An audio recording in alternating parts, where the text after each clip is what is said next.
Not a whole lot going on with pull requests this week, which is not super surprising since everyone's trying to desperately get fixes into Quincy and fix the fixes in Quincy.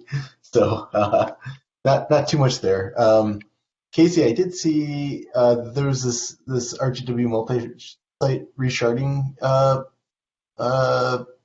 PR, but it looks like that actually merged into another branch that I saw. That is that going into master eventually, or Web multi-site reshard is our feature branch for work in progress, and when the whole thing is done, we'll merge it to master. oh, okay. So yeah, I guess I'm sort of uh, documenting something here that will get merged in master later, but it doesn't matter. Um, very cool. Okay, two updated PRs. This one from Gabby that changes some code in the no column B code. Gabby, do we still need this? Is this still relevant after the discussion from last week? No, we don't need this for performance. I'm going to push for this later into master. It's mainly a cleanup for my code, but it's not going to impact performance. Okay, cool. Okay, and then the other one is this tracer work that's been kind of ongoing for a while. I think there was some more testing that just when I was glancing at it, it looked like they were saying that maybe it was a little more chaotic than it had been previously. But I confess I didn't look super closely at it. So in any event, there's more testing going on there, more work to make sure it looks okay. And that was all I saw for closed. Oh, go ahead. Hey, Mark. I have some update on that PR, on tracer PR. Okay.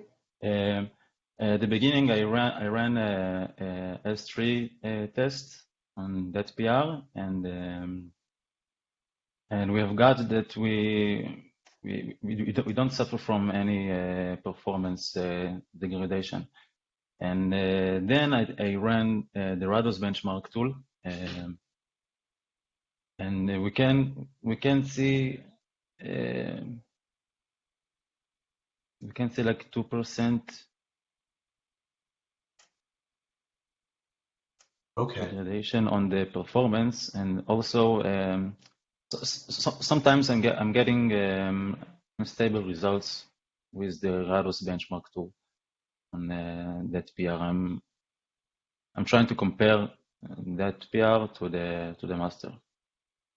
I'm trying to understand why I'm getting sometimes unstable and sometimes different results from that S3 benchmark tool. The unstable results only happen when you have that PR applied?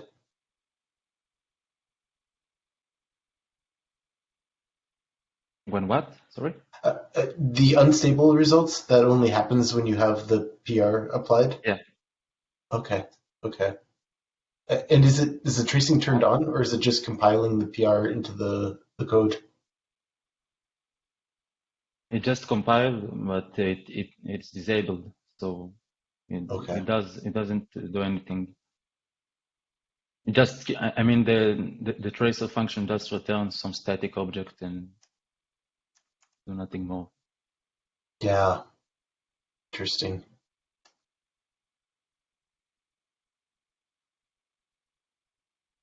Igor, were you trying to say something? I didn't hear you, but I saw it looked like your microphone was trying to talk or something. No, sorry, just typing. Oh, no worries. Okay. Okay, well, yeah, good luck with diagnosing it. How long does the unstable period last for? Is it just like a blip, or is it like consistent over time? No, it's consistent. Consistent? I mean, you could try it. Go ahead. Sometimes I'm getting it goes around 200 above or less than what I posted in the PR. But I think that we can see that even though we have those unstable results, in any time we're getting like 2% less performance than the master.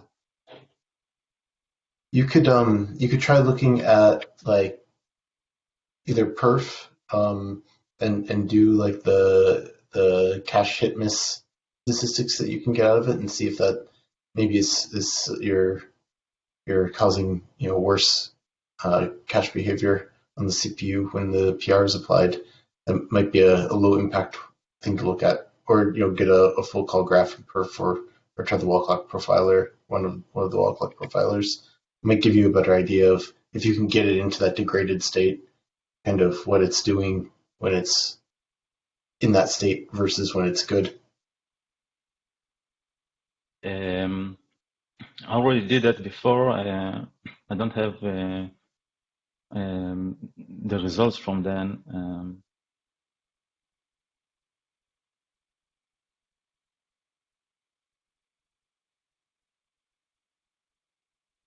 I think I'll go over and do that again. I have no clue about it. So, Omri, I think what Mark was suggesting is that it's not necessarily one of the new functions that are causing, or you would see that in the profiler.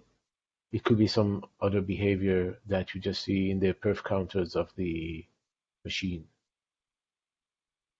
Yeah, it's possible. You might not have the resolution to be able to see it in like a call graph. If it's only like 2%, it's pretty tough to spot. You could try it, but maybe not.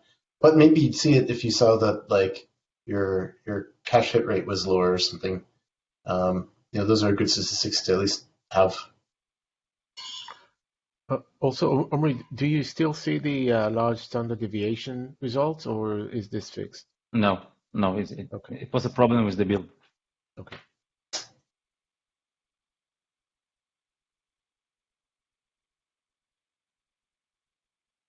All right. Well, good luck. I hope you can find it. Were there any? Yeah, no problem. Were there any other PRs that people had that they want to talk about this week? All right. If not, then so the big topic I have for today is that we've been trying to track down a right regression in Quincy. We talked about it a little bit last week. I was fairly convinced incorrectly that it was caused by the no column B code, and it's not. But it's possible that no column B was somehow triggering this a little bit. The past week, Adam and I have both been running a bunch of tests trying to narrow it down. On Officinalis, Adam's not seeing this, but I'm fairly consistently seeing it on Mako, which is our AMD nodes that have Samsung drives in them. And I was able to do a bisect and get down to about 10 commits. And in those 10 commits, there was a change that we made to the AVL allocator. That change is in pull request 41615. I'll link it in the chat window here. And this morning, I went back and took the Quincy release commit that we're working from right now and reverted that PR against that commit and am testing that branch now. And I don't have a lot of results for it yet, but I do have a couple. And you can see that here in this spreadsheet. And the new results are on line 29 that we have so far. And it's looking much better, at least from what we've got at this point, much closer to what we saw prior to that AVL commit. We're still not quite as good as Pacific was in 16.2.7. So there may be something else that we need to track down possibly. But this, so far, at least on these nodes, seems to be maybe the smoking gun. So I tried to read through that PR a little bit, and there was a lot of discussion. Igor and Adam, I think you both looked at it fairly closely. Do either of you feel like you can remember or have a sense for how that first fit strategy was actually changing in the PR, or if it was? It seemed like there's maybe some disagreement, or like Kefu had disagreement regarding some of the things that you were originally thinking, Igor.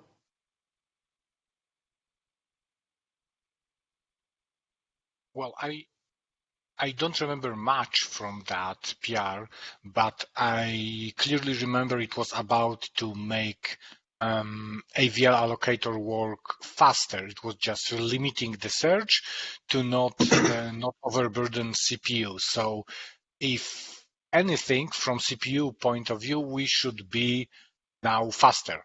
The only result that was never actually tested is how new patterns of allocations may appear that previously were not anticipated. I mean, neither previous ones nor new ones were analyzed, so it was both okay in the sense they were both not tested.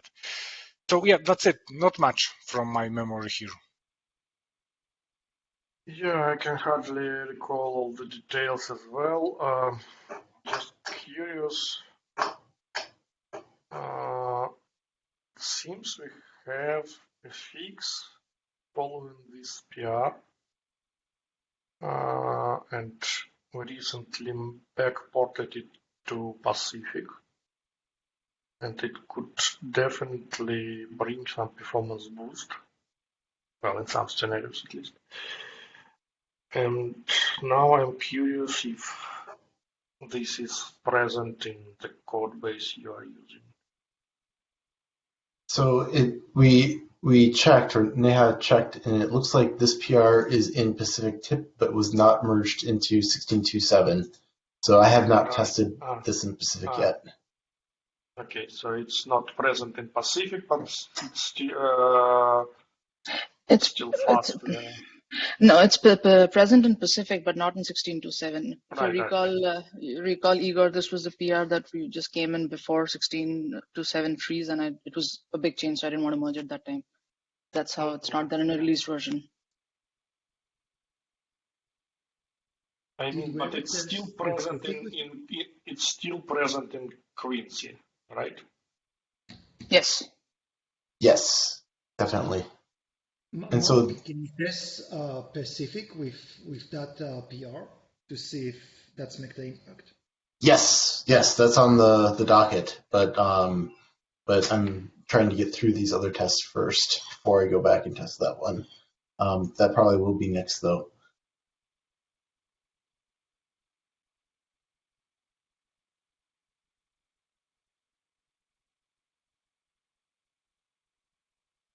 Yeah, I'm still trying to read through this PR and understand how the behavior of the allocator should change. Well, I definitely want to allocate some performance counters to track how long does it take for allocator to perform its operations. Well, I actually do not think the performance drop is in any way related to allocator performance. I would more think that it's related with different set of I/O chunks to be exchanged with device. Maybe fewer smaller may require some block device operation to do. Yeah, that might be the case indeed, but another option is that I could definitely see that hybrid allocator took hundreds of, tens of milliseconds to allocate chunks longer than min-alloc size. This was mostly for BlueFS, but Just to mention how long could it take to perform an allocation. Then it was like 60, 70 milliseconds per single allocation. So the impact was pretty dramatic. The impact on the overall performance. So looking at this PR and the two parameters that you can add, so we limit how much we do first fit by searching through a certain number of ranges, and then we fall over to best fit, or we search up to a maximum distance in first fit mode before switching to best fit mode, and we implemented these new restrictions. Is that right? Am I thinking about this right? That basically before we didn't do anything, we just had no limit, like as if these were both 0. But when this code was added, now we impose those limits for how long we do first fit. Is that correct? Yes, I think so. I mean, that was my recollection how it worked.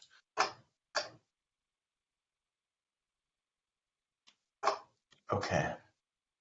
So theoretically, switching these to 0 maybe gets us the old behavior.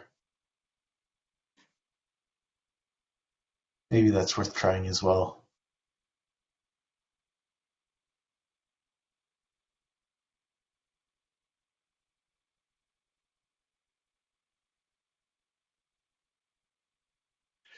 Can we somehow implement pretty trivial benchmark, which is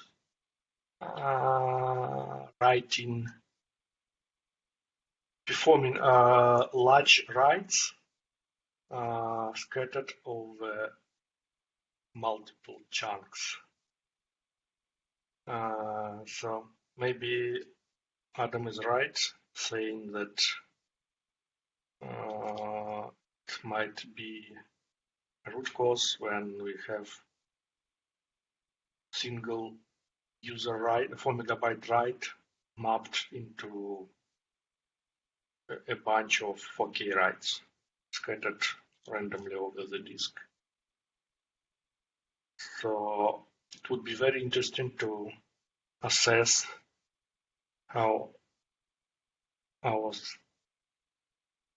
IO stack, what would be the difference in performance between single chunk write versus tons of smaller writes, how IO stack handles that. Because it's definitely the case for spinners, but maybe it's an issue for some SSD drives as well, or for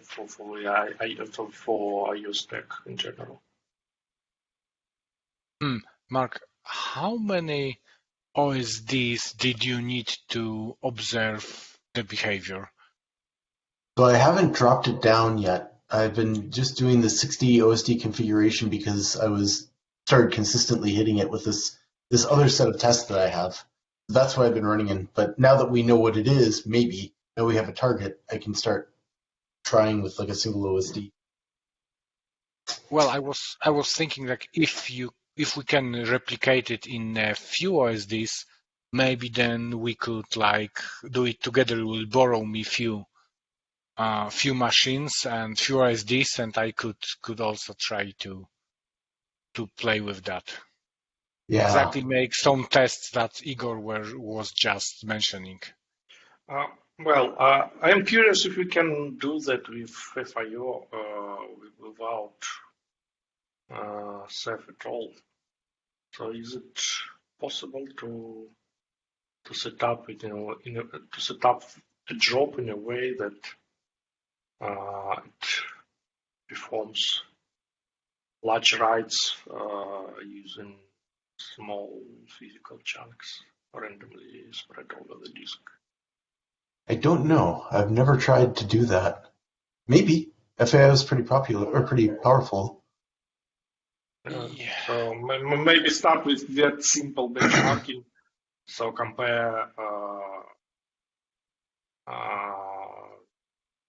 single 4 megabyte chunk writing scenario versus that scattered one. Yeah, that would be cool, although I'm not hopeful, because in my intuition, the most important part in degradation that we get is that we actually change a shape of our objects files in FIO terms on the disk when we modify them. So if we just have files under FIO, our overrides will just overwrite and not put data somewhere else, leaving the unmodified data in old place.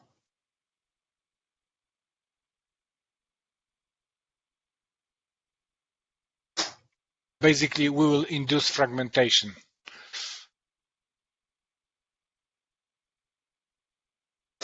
Well, by the way, Mark, do you know if the same behavior is observed different hardware, different clusters, maybe? So far, Adam has not seen the same problem on our Intel setup. The test is a little different, but he hasn't yet been able to replicate it there.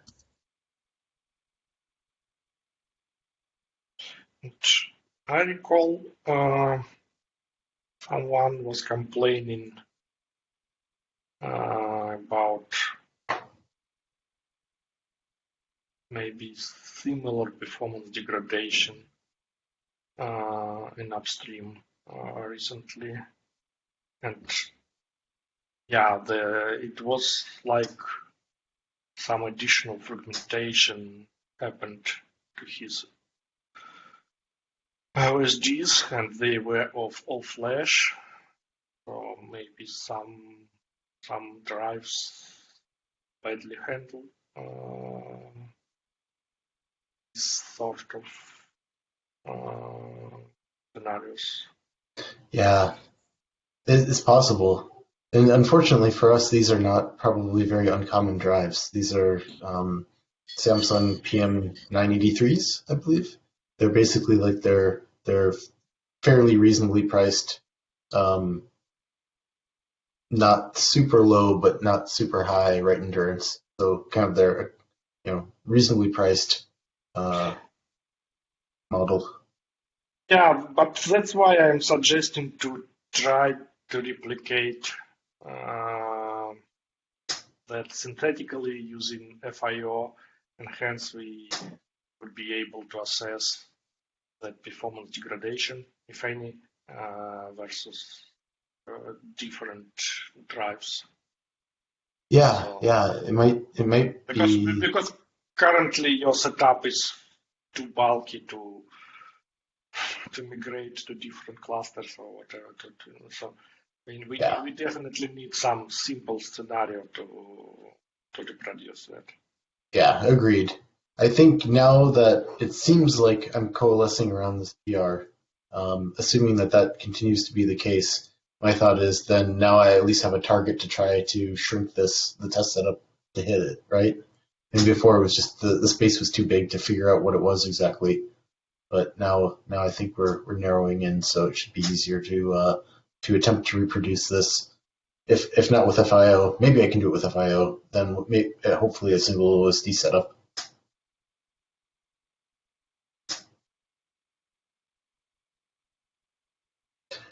Igor or Adam, do you know what's the nuance in first fit versus best fit mode? Like how does the behavior change in those two different modes?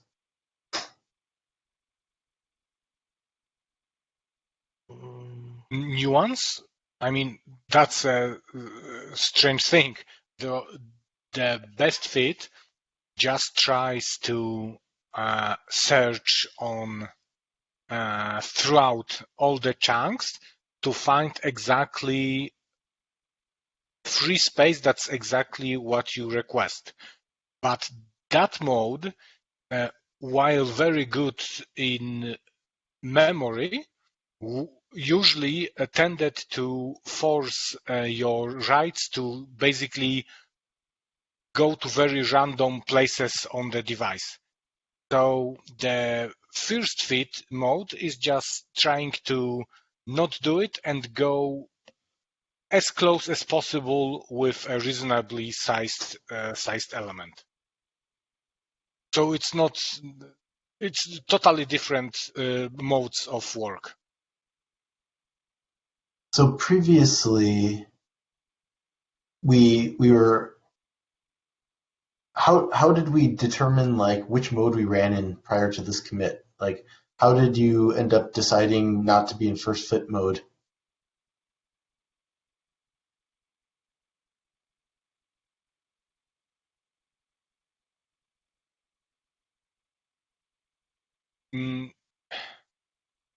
I don't know if in AVL, but in B3 it worked that until we reached some specific fill size, we always used a first fit, but when a device was very close to full, some predefined threshold, we switched to best fit. Ah, okay. So in these tests that I'm running, where there's a very low fill on the disk, we should always be running in first fit in the older versions. Is that right? That's my imagination here, yes. Okay. And now, apparently, this workload is causing us to switch into best fit. It would be maybe the guess then.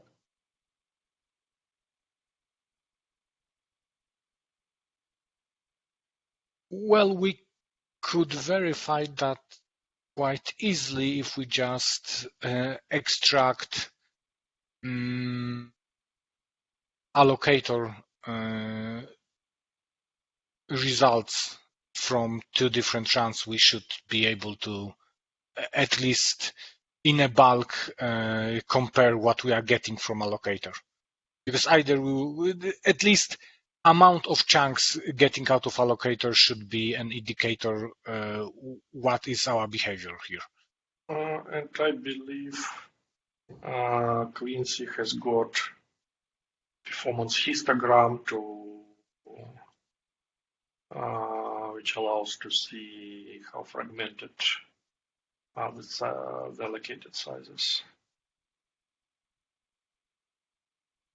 So you can probably compare how fragmented are allocator results at the beginning versus the same numbers from on the same numbers on the aged OSD. And again, I'd like to add some latency values there as well.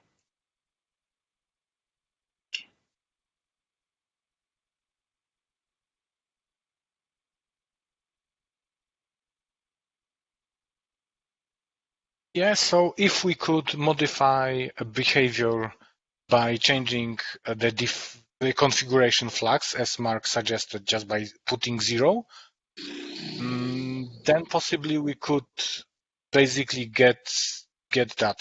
That's your intention, Igor, here? No, I think it's not enough to tune the config settings. You need to get fragmented space as well. So I think Adam means that we can get the old behavior by turning those back to 0. Yeah, that's the case. Yeah, and use that statistics from resorting to other build or backporting that stuff. Yeah, maybe. By the way, Mark, once you get this performance drop, if you restart the OSDs, still present? Does it still present? No idea. I haven't tried restarting the OSDs in between tests. I mean, it might be a bit. Well, it might be an interesting experiment to try to switch allocators at this point, but this requires OSD restart, and you might to make sure that OSD restart does not bug this picture. So if OSD restart preserves the performance drop, then you can try to switch locator just to make sure that's exactly the case. I mean, well, sure. There's a lot of things to test here, so I'm not sure what order I'm going to do it yet, but we can see if that might be something that we could try doing. It'll be a little tricky with the way CBT works, but possible. One thing I did want to bring up, Igor and Adam, if you look at the allocator test tab, that's the one, it's like second from the last one right before Adam's tab in that spreadsheet. In those tests, looking at Pacific and Quincy, this isn't with the revert or anything. It looks like the AVL allocator actually didn't do that much differently. It was a little different, but not that much different in Pacific and Quincy. But the hybrid allocator looked much, much worse. Is it possible that somehow this process of switching to best fit from first fit is having a much bigger impact on the hybrid allocator than using a straight AVL allocator?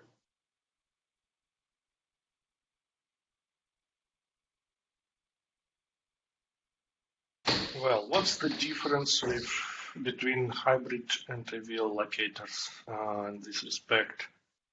So in hybrid allocator, you potentially have much less chunks since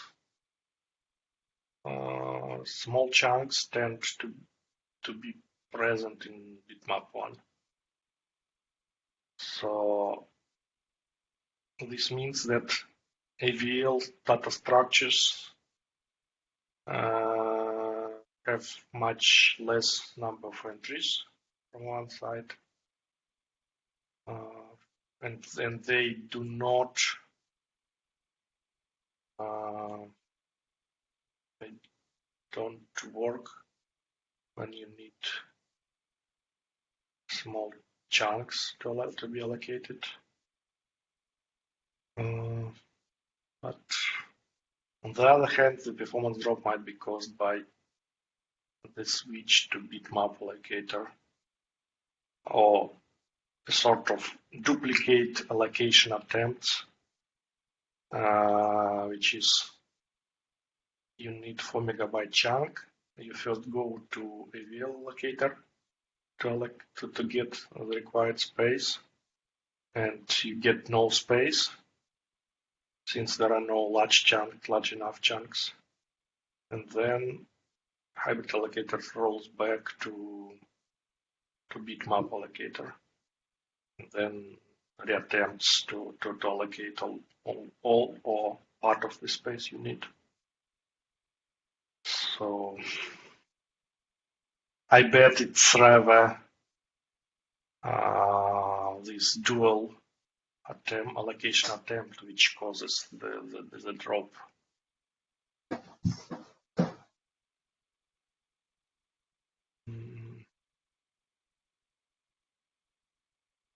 So again, you rather have. Well, by the way, it would be interesting to get free chunk dump from one of the integrated OSDs and try to see what's the free chunk layout in this state. I mean, how you can even run some some allocated simulation against this dump and see what are the latencies for the allocation. So yeah, something like once USD reaches the state, you can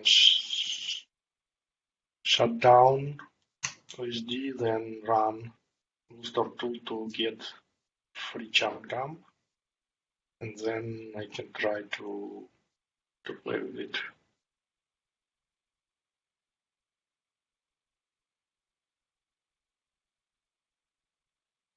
Is that something that we could see even if we don't have a performance drop? Would we still be able to see then the fragmentation if we were to go dig in and look at that? Well, potentially we can see that sort of fragmentation. We have a couple of very simple assessment to learn how fragmented is this state. But honestly, they are pretty straightforward and trivial. So, in other words, we don't have good enough tooling to learn the fragmentation. So it's definitely doable once you have this free dump, but no tooling for that. So you can we can simply run some another one assessment to provide a histogram showing how many chunks of specific size we have in this dump, but we need to write that scratch.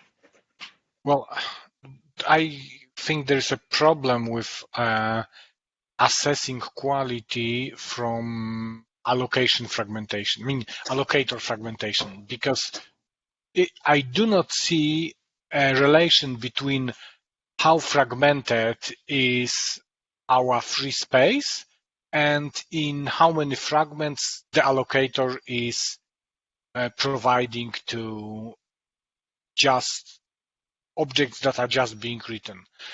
Certainly, the info how many allocations, how many chunks are in one allocator request will be very informative, but just a static fragmentation of allocator, I think is mostly useless.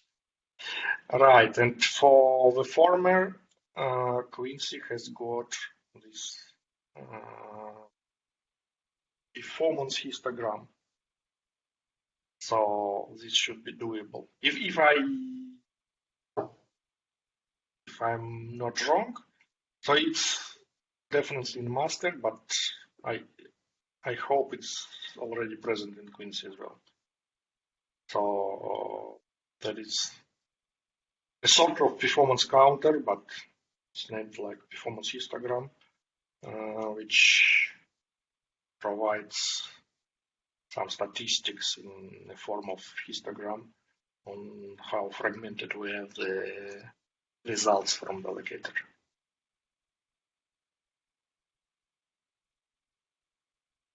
So I'll definitely see if I can get data out of that. Actually, I've got one running right now with Quincy. I could, well, this is the revert, so I don't know if it's, I guess it's sort of useful because it will tell us the case where it's not problematic. How do I look at that histogram? Well, I'll send you a command offline. Yes, please CC me on that one. I was about to ask the same. Okay. Let me check what was the PR. It should have a sample.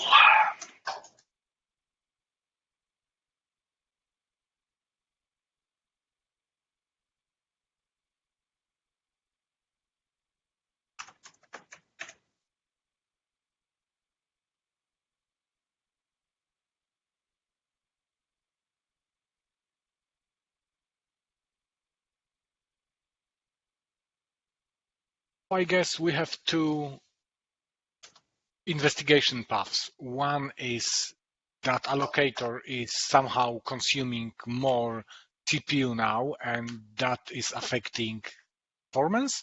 And the second investigation path is that there is quality of data provided by allocator makes it more difficult to other path of the software stack to efficiently use that to write to the disk.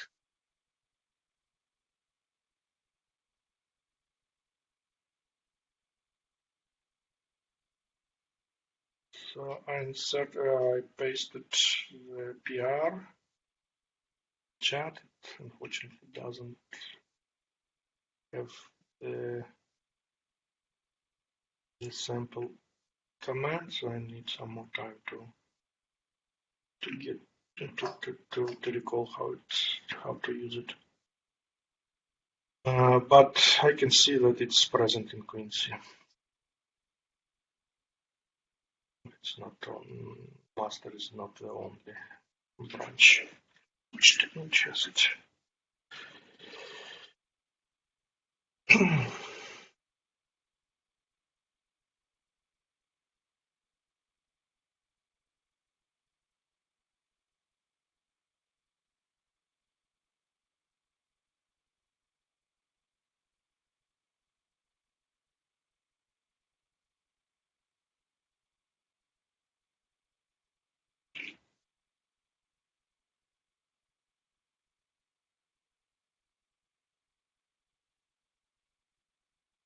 I see there's like a perf histogram dump command. I don't think I've used that before. Perf histogram dump. So it's pretty similar to dumping performance counters, but you should use per histogram keyword instead of perf or something like that.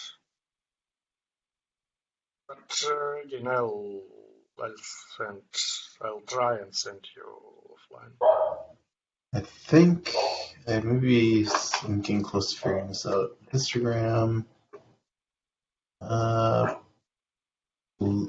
dump store. Okay, I got something. I can narrow this down to allocate gram.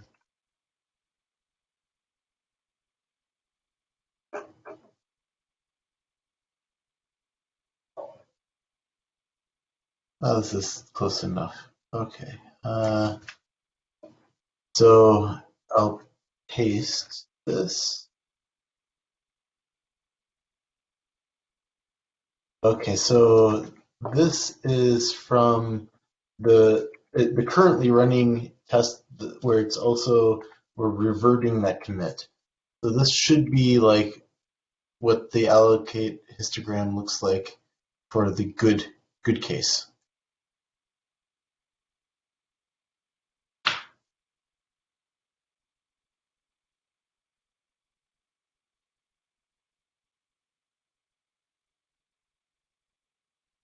Oh, wait, these are like mins and maxes, aren't they? Okay. What did I do wrong? These are after the axes are listed. Oh, I see. I just didn't include the rest of it. Okay. Long output. Yeah, okay. Thank you. Try this again.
I guess looking at this, we have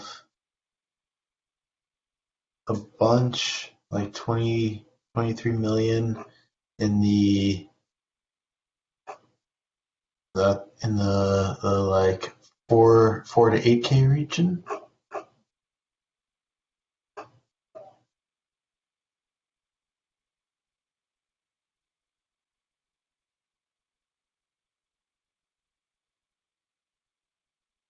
And then another like 4 million in the 128K to 256K region. I don't know if I got my numbers quite right, but There's a script somewhere that prints this out in a more user-friendly way. I haven't used it, but I know it exists, I think. Okay, yeah, I never use these, so I don't. Yeah, in master there is now the PR which is still pending review to visualize histograms. So it's this PR is mentioned in the PR I shared, right? And it's 41,600. So you embed it to your code base, you will be able to see Okay. the table or spreadsheet all these histograms. Oh yeah, that'd be nice.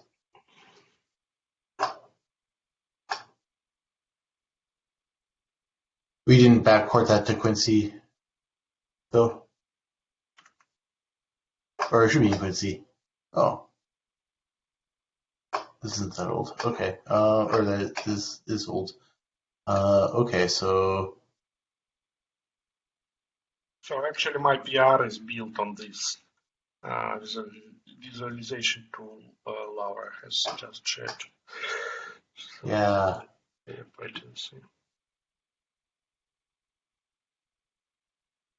So how do I run this thing?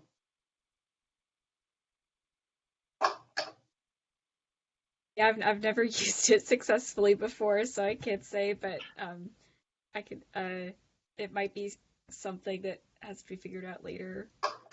I just know it exists.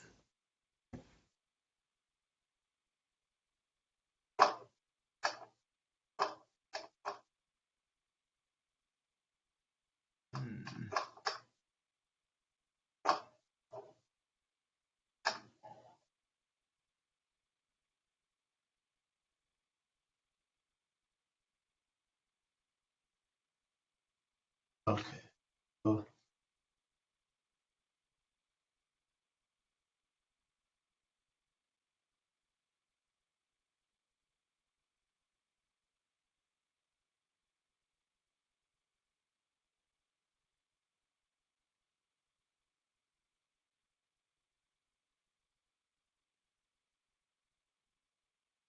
there it is. I found the program.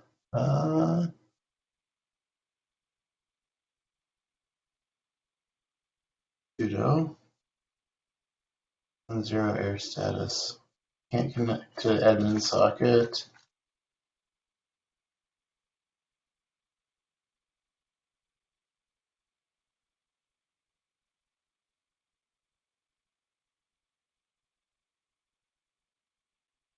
Larry saw this, but I pasted some usage instructions in the chat.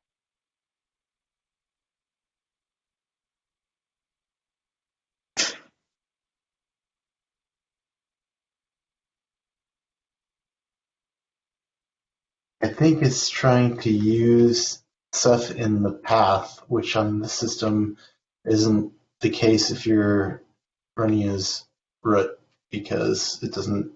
This Ceph is in user local bin. Does this give me the ability to change the Ceph commands path?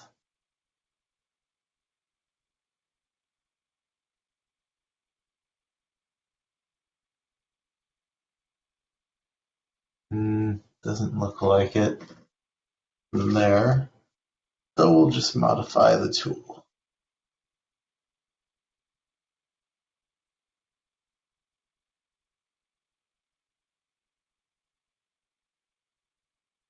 There it is. User local bin Ceph. Oh, let's try.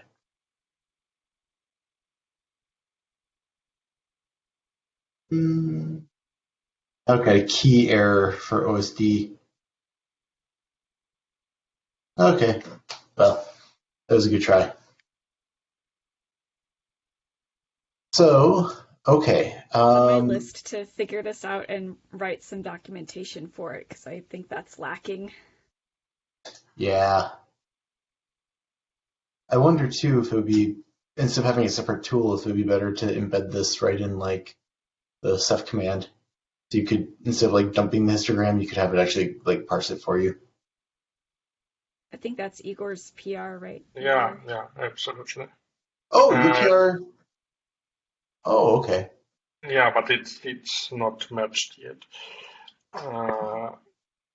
What's good about this visualization tool, it should be available in C. So might be available for you right now once you make it work. Sure. Okay, well, since we don't have that right now, would anyone care to double check my numbers? I'm looking at that the paste on line 158. It looks to me like we've got like 23 million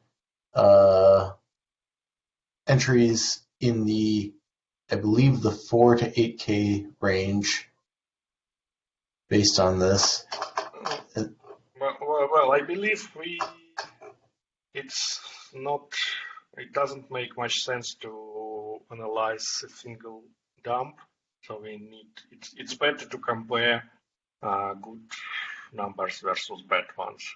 So Sure. it's much more helpful. I agree. I just wanted to make sure I was reading it right.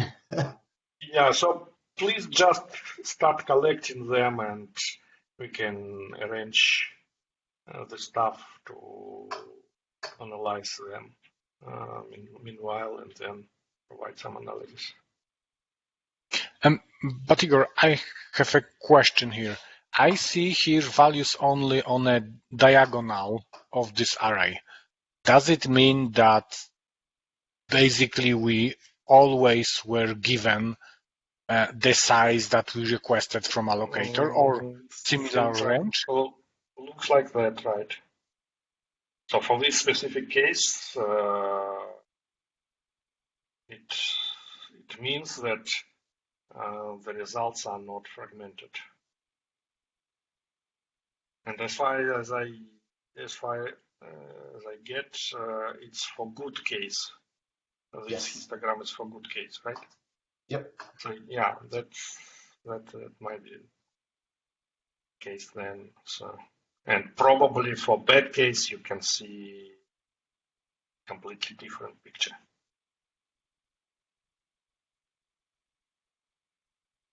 It's interesting because in the spreadsheet, there's a point at which I was trying to do like a 12.8% fill, and everything went bad really quick, both with NCB on and off. But I wonder if what this is really telling us is that we were fragmenting really quickly because of this other PR. And so we dropped down into this really low performance state. I guess maybe what it really tells us is that when we fragment on this hardware, yeah, everything's just going really badly.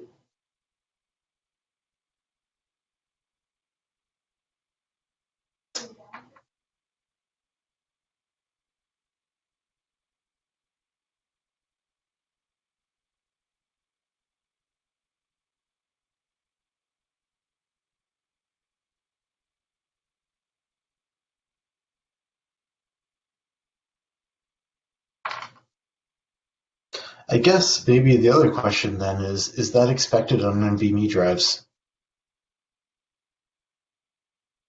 You mean performance drop due to fragmented writes? Yeah. Well, that's why I'm suggesting to have these FIO test benchmarks and try that against different models. So. Well, we know that writes in fragments are slower than in one chunk, even to NVMe drives. But what's the difference? So yeah, exactly. We just know that it is an effect, but how much, I have no idea. And so it might be drive firmware which handles that differently, or it might be just an overhead for this storage IO stack, which deals with much more blocks, and this causes the performance drop. Adam, I wonder if we should try your test on Officinalis, but also observe the fragmentation. Yep, that's exactly what we have to do. Yeah.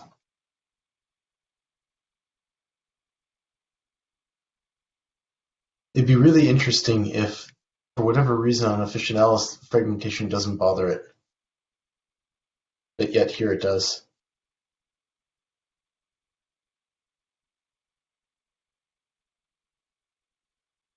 I guess, Mark, we have to perfectly synchronize test procedures.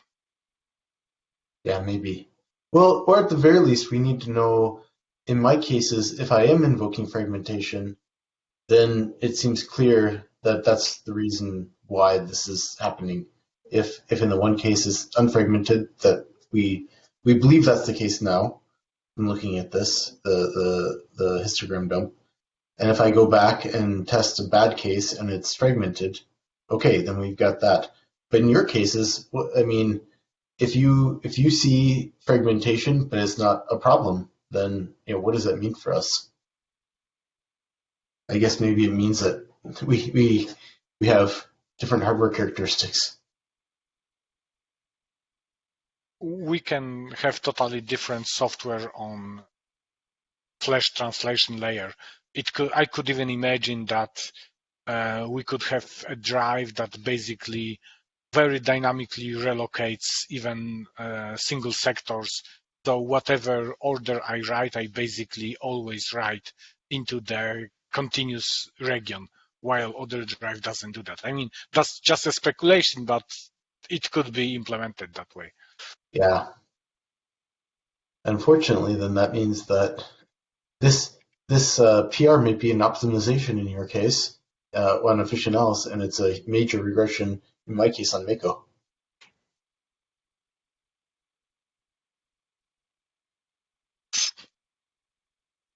Okay, I don't want to even think about the consequences of such approach to software. Yeah. But we will try to properly select a best allocator strategy for a specific drive. Yeah. All right. Well, I think there's plenty to do here, so and we're out of time. Adam, do you want to just try and run your test again and see if you can tell if the disk is being fragmented? And I'll Yes, do I the will same do one. that. I will do that. Unfortunately, my last version was Pacific, so I have to recreate everything for Quincy again. Ah, okay. All right. Well, I think that's it for now then. Anyone have anything else that they want to talk about this week before we leave? All right. Well then, thank you for coming, guys, and have a great week. Talk to you later.